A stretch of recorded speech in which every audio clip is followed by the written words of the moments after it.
こん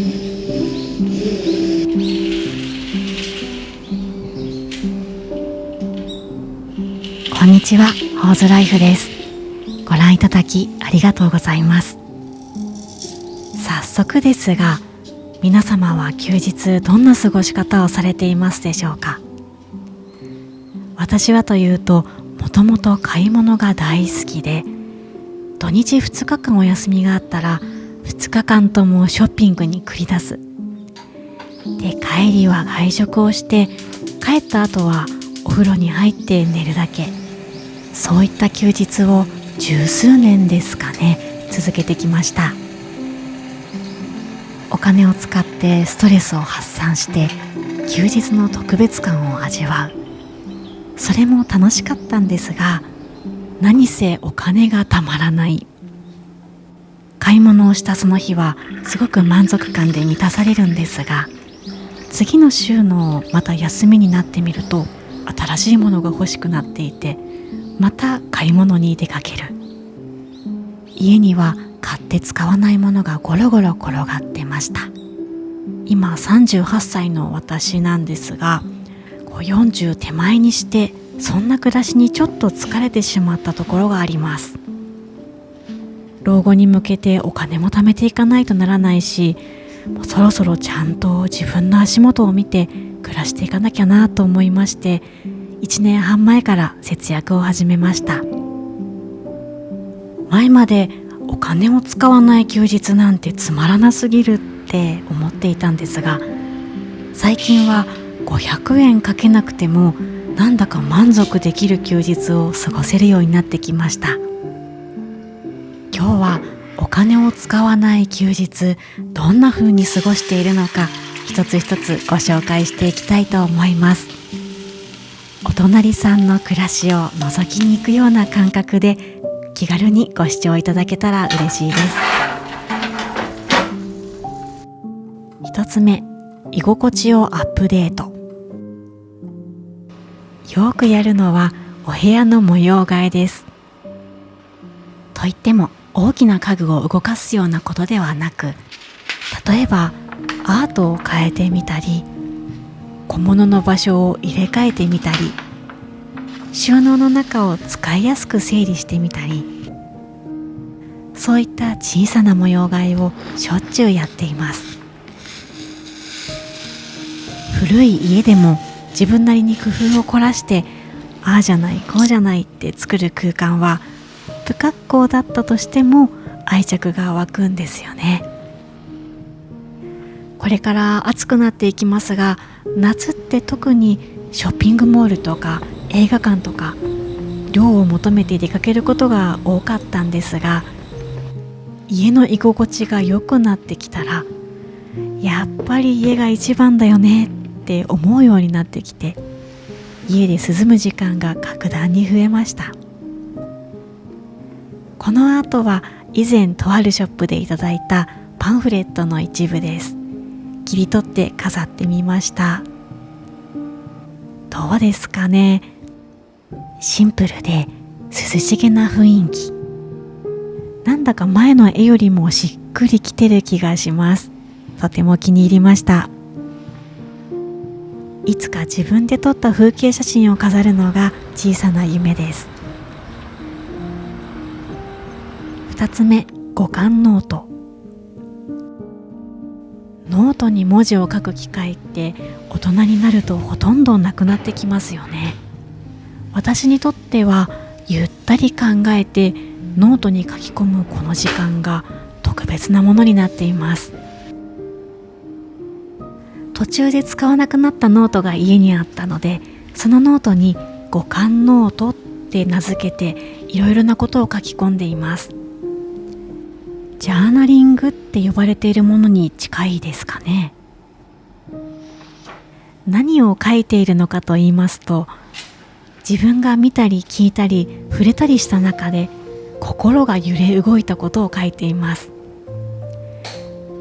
例えば感動した言葉、面白かった映画、好きな音楽、憧れの人、好きなお店、やってみたいことリスト。何でも OK。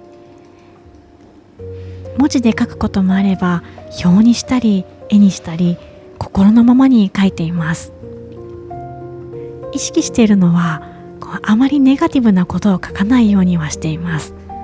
後から見返しても心がふわっと軽くなったり、穏やかな気持ちになれることを中心に書きます。日々せわしなく過ごしていると、なかなか立ち止まる機会ってないと思うんですが、このノートはそういう時間が止まったような感覚を与えてくれるものだと思っています。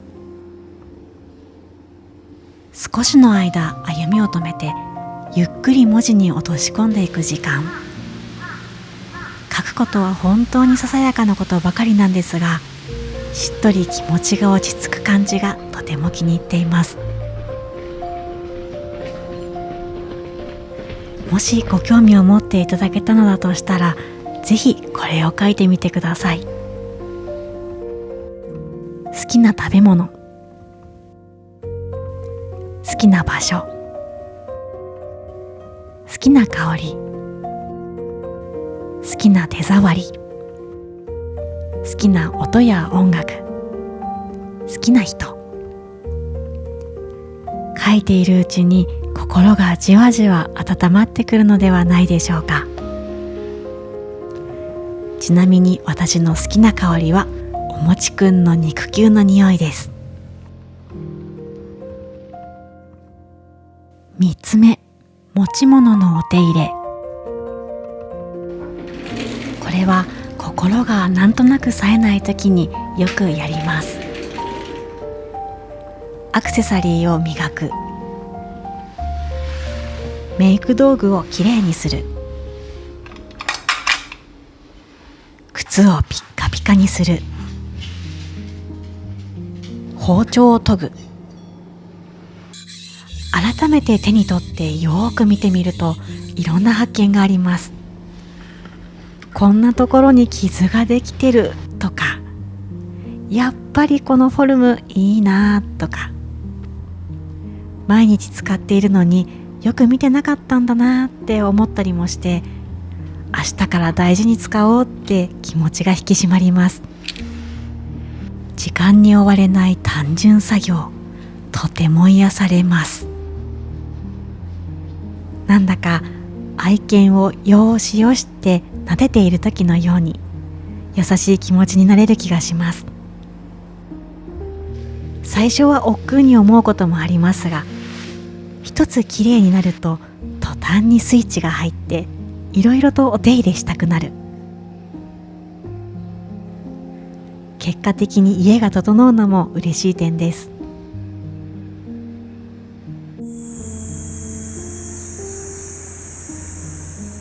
4つ目、ひと手間を楽しむ。日々の暮らしの中でこんな風に思うことがあります。レストランで出てきたあの料理、ふむふむ家で作ってみよう、そんな風に思ったり、買い物中に見かけた雑貨、これ100均のあれとあれを組み合わせたら作れるんじゃないかな、そんな風に想像を巡らせたりですが、ただ思うだけで結局何も作らない。それが今までの通例でした。最近はいつかやってみようを今すぐやる。なかなかエキサイティングな休日になります。いつか作りたいって思ったら、もうその日中に材料を買ってしまいます。そうしたらもう作るしかない。最近楽しかったのはベーグル作りですかね。知らなかったんですが、ベーグルってお湯で茹でてからその後オーブンで焼くんですね。もちもちの理由が分かって感動してしまいました。買えば早いですし、プロのクオリティはやっぱり素晴らしいんですが、あえて一手間かける、無駄に思えるようなことを夢中になってやる時間ってすごく幸せだなって思います。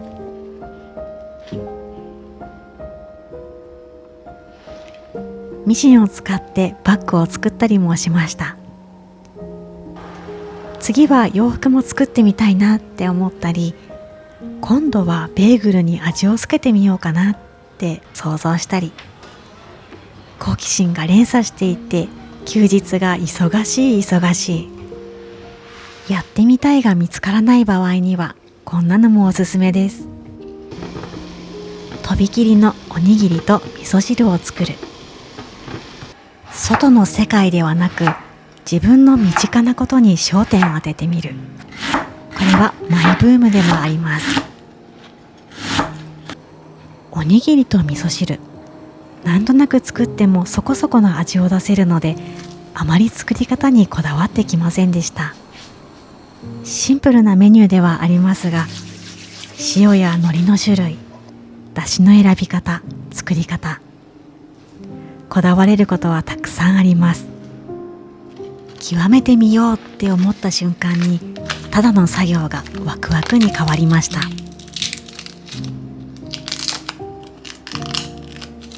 忘れていた冒険心をくすぐるような何か、毎日何気なく暮らしている中にまだ眠っているかもしれません。まだまだ試行錯誤中ですが、心を込めて作ったおにぎりと味噌汁、いつもより美味しい気がします。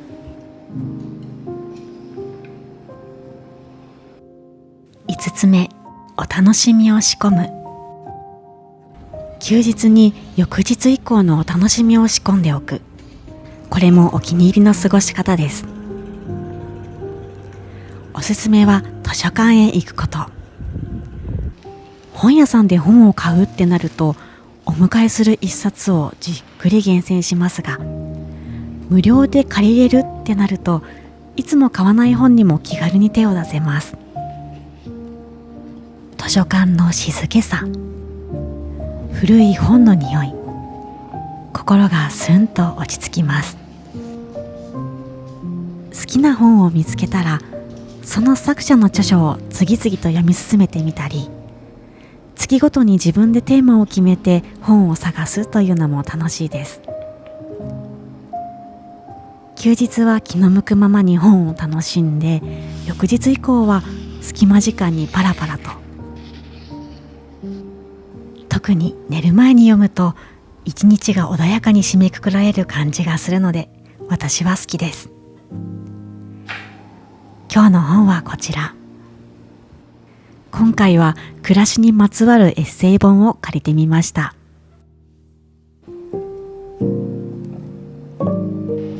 もう一つおすすめは、あったらいいなを仕込むこと。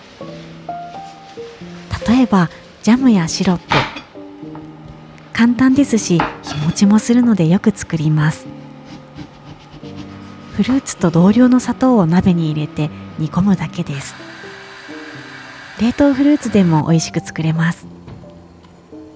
コトコト音を立てるお鍋に甘い香りに包まれるキッチン。この時間って何歳になってもときめくんだろうなって感じます。私にとってジャムやシロップって絶対に必要なわけではないんですが、冷蔵庫を開けてそこにあると嬉しくなるんですよね。パンに塗ったり、ヨーグルトにかけたり、炭酸で割ったり、他には麹調味料とかアイス、グラノーラもよく作ります。なくても問題ないけど、あったらいいなって思うもの。朝起きるのがちょっと楽しみにもなります。最後、ちょうどいいルーティンを作る。ウィンドウショッピングという選択肢が消えた我が家。はじめは休日が来るたびにぽっかり穴が開いてしまったような寂しい感覚に陥りました。何をしよう、お金を使わないなんて無理。朝からぐるぐる考えて、それだけで疲れてしまうこともありました。最近悩むことが減ったのは、おそらくルーティンができたおかげです。我が家の休日ルーティンはこんな感じ。朝ゆっくり起きて簡単に朝食。その後いつもより少し遠くの公園までお散歩。帰ったら植物をめでる。ミニトマトとオクラも仲間入りして夏が楽しみです。それから洗濯、食器洗い、お掃除、夫婦で分担します。そんな風に過ごしているとあっという間にお昼なんですよね。改めて振り返ってみると家事時間結構長いなって感じましたが、実際は家事をしながらおしゃべりしたり、おやつをつまんだり、好きな音楽やラジオを流したり、おうち時間も同時に楽しんでいます。午後はそれぞれ自由に過ごすこともあれば、一緒に食料の買い出しに行ったり、季節の催し、無料の展覧会に行くこともあります。夕方には帰宅して家でご飯といっても、出かけた日は頑張りません。この日はそうめんと焼くだけのおかず、前日の残りを少々。片付けを終えて寝る準備をしたら、いよいよ休日の締めくくり。おうち映画館の開幕です。